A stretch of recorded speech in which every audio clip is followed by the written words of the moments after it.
नमस्ते, मैं विक्रांत। आज की वीडियो चर्चा में आपका स्वागत है। सो yesterday I asked a question on my WhatsApp status. Again, I am putting it here on my screen. You can see this. So very honestly, this question has nothing to do with math.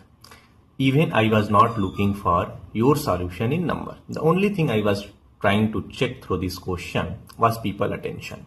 So I use this question as a trigger. In marketing, we often call it as a stimuli. And read this question again. A farmer plans to distribute 63 kg of rice into 7 bags. How many bags are needed to hold all the rice together? Some people said 9, some 7, and some even said it would require only 1 bag. Why the farmer is not putting all the rice in a single bag as shown in the image itself you posted, and question already mentioned that holding all the rice. Actually, I put it to understand how an attention economy is working nowadays.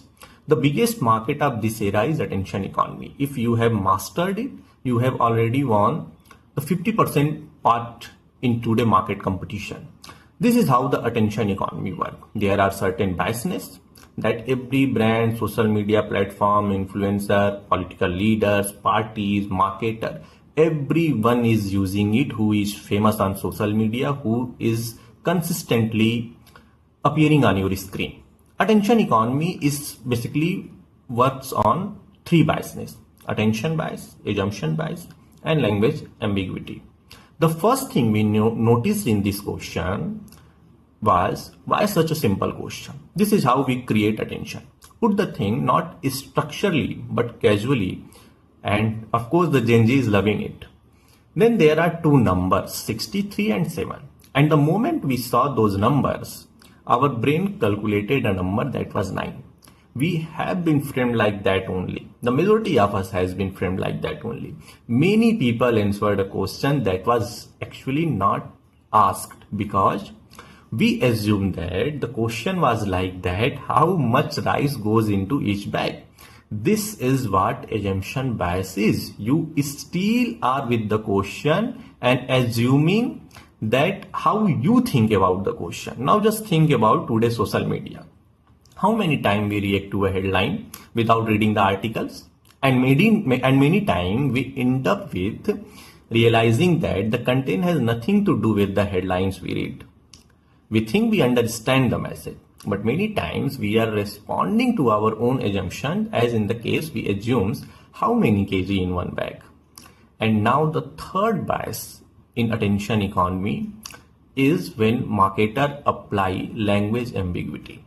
This economy assumes that different people read the same sentence, same message, same words differently. So some focused on 7 bags, other focused on hold all the rice, and that's why some answered 7 bags and some said 1 bag is enough. This is what happens with advertisements, social media posts, political messages these days. Almost everything we are currently witnessing on our screen. We don't see the message as it is, but we see the message through our own lenses, through our own assumption we have developed over the period of time. And this is not a bad thing. This is how basically a human react. So the point is, in attention economy, majority is not analyzing your post, your content, your messages very deeply. No one is looking perfectly into your reels, shorts, your message, your advertisement, whatever you are creating. And by this way, they gathered your crucial attention just by putting certain things very attentive in the entire message. That's why today marketers are investing hugely to create your attention, to attain your attention. Marketing is never about selling product.